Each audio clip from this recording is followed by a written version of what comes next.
අපේ හාමුදුරුවනේ ඒ වගේම පක්ෂ ප්‍රධාන ලේකම්තුමා ජෝසප් ෆර්නෑන්ඩෝ අපේ මිනුම් ප්‍රධානීන් ඒ වගේම දී.වී. චානක එන්කරතුමා තුළු සියලුම සීබි රත්නායක ගරු මාත්‍රමනපේ දොරවත්ත මන්ත්‍රීතුමාට ලැබෙන්නේ ඒ වගේම සියලුම අපේ ආසන සංවිධායකවරු විදියට සහ කැඳවුම් කරවන විදියට වගේම දිස්ත්‍රික් සංවිධායකවරු විදියට අද පත්වීම ලැබු අපේ සියලුම සංවිධායකතුමාලගෙන් අවසරයි.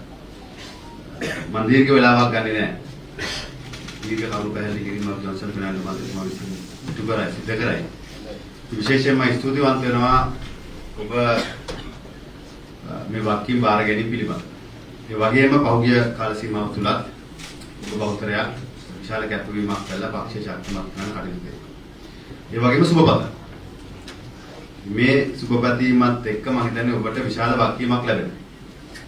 වෙනදා උත්තිපිච්ච වක්කීමක් ලැබෙනවා. ඒ හින්දා ගම්මට්ටමින් ශක්තිමත් පක්ෂය ගොඩනගාගෙන සාකා සමිති බල මණ්ඩල හදලා ඒ පක්ෂය ආන්ත්‍රණය ශක්තිමත් කිරීමේ වක්කීමත් ඔබ තමුන්නාන්සලා සතු වෙනවා. විශේෂයෙන් ඉදිරි කාල සීමාව තුළ අපට මැතිවරණ ගණනාවකට සූදානම් වෙන්න වෙනවා. සිද්ධ වෙනවා මේ යන දේශපාලනික වාතාවරණයත් එක්ක. ඒක පළාත් සභාව වෙන්න පුළුවන්, පාර්ලිමේන්තු මැතිවරණයක් වෙන්න පුළුවන්, 2029 ජනාධිපතිවරණය වෙන්න පුළුවන්, ඊට පෙර ප්‍රාදේශ සභා මැතිවරණයක් වෙන්න පුළුවන්. එතෙ මේ හැම මැතිවරණයකටම අපි පක්ෂයක් විදියට පෙළ ගැහෙන්න ඕන.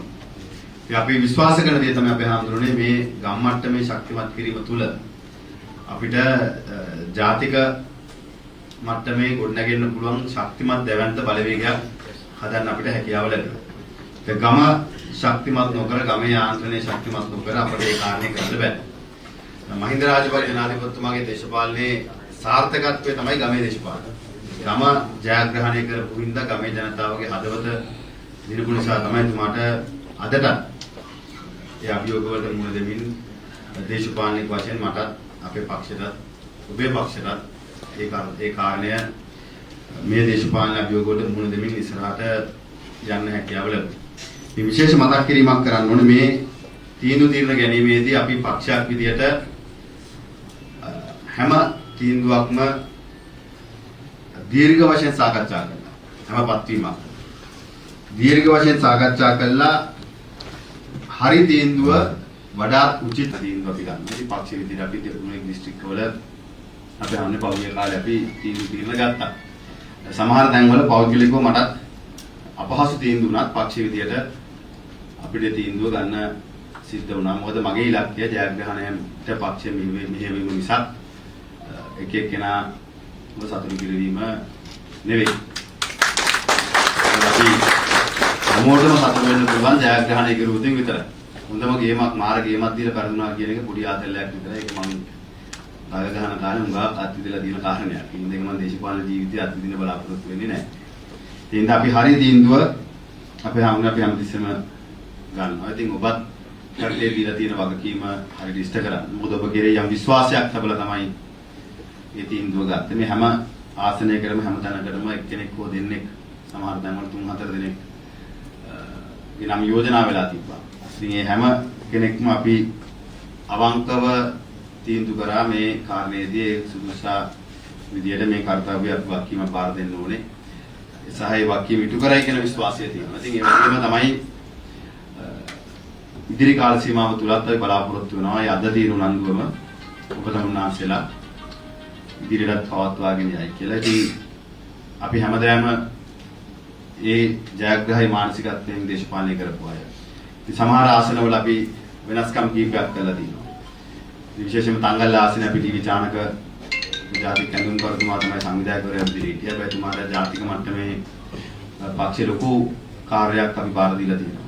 මේ බාර දීලා තියෙද්දි සාකච්ඡා සමිතිය හදන්න බල මණ්ඩල වලට යන්න මේ දේශපාලනය කරන්න කාලේ යම් අඩුපාඩුවක් තියෙන බව අපිට තේරුණා. ඒ හින්දා අපි එතුමාගෙන් ඉල්ලීමක් කරා ඒක දී.වී. කුලමුතුමාට දීලා සාකා ගමේ දේශපාලනය සහ ආසනයේ සහ දිස්ත්‍රික් දේශපාලනය බහුතරයක් වගකීම් එතුමාට බාර දීලා අපි චානක මහත්මයාව ජොන්සන් මහත්මයා එක්ක පක්ෂයේ මෙහෙවීමේ කටයුතු වලට වැඩි කාලයක් යොදවන්න ඕනේ කියන කාරණේ. ඉතින් අපි ඒ තීන්දුව මොකද අපි හිතනවා මේ වෙනසත් එක්ක තමයි නූතන පරම්පරාවට ගැලපෙන විදිහට මැතිවරණයක් අපිට මෙහෙවන්න පුළුවන්. ඊට අවුරුදු 5කට 10කට කලින් තිබ්බ දේශපාලන වාතාවරණය සම්පූර්ණ වෙනස්. අපි කිසිම මැයි දිනයක නොකරපු දෙයක් මේ පාර මැයි දිනේ අපි කරා අපේ හම්බුනේ. ඉතින් අපි ඒක පොයේ දවසක් නිසා සාර්ථක පොයේ. අපි ඉස්සෙල්ලා මේක කිව්වා.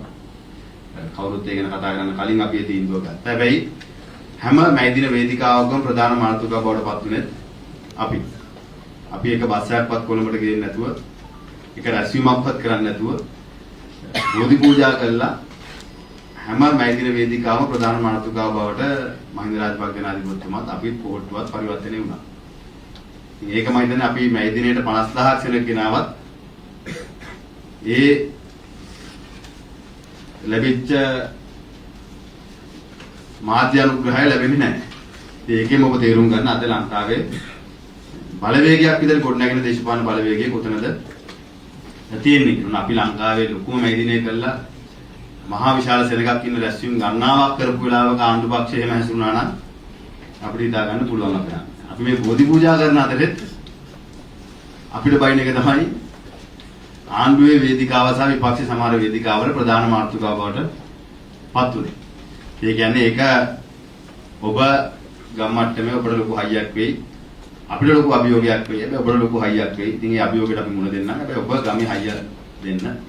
මම හැමදාම විශ්වාස කරන දේ තමයි ගමේ හයිය ආවොත් අපිට ඉහළ සටනේ තාමත් ශක්තිමත් ඉස්සරහට අරගෙන යන්න පුළුවන්. එහෙනම් ඒ සඳහා ඔබ පෙළගැහෙන්න, ඒ සඳහා ඔබේ දායකත්වය දෙන්න. පක්ෂයෙන් දෙන වැඩ කටයුතු නිසියාකාරව ඉටු කරන්න.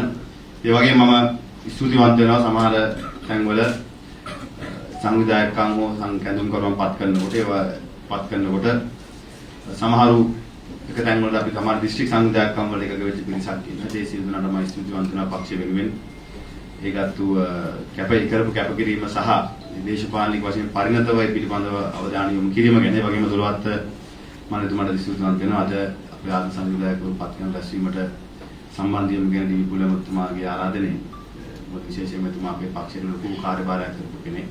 ඉතින් නිරන්තරයෙන් අපි ඒක සම්බන්ධ වෙන කෙනෙක්. ඉතින් අද එතුමා සම්බන්ධ වෙලා ඔබට ආශිර්වාද කරන්න ඇවිල්ලා තියෙනවා. ඉතින් මම තමයි ස්තුතිවන්ත වෙන ගමන් මම ආරාධනා කරනවා ජෝසප් ෆර්නැන්ඩෝ මුතුමාට මේ සභාව මෙහෙවන්න.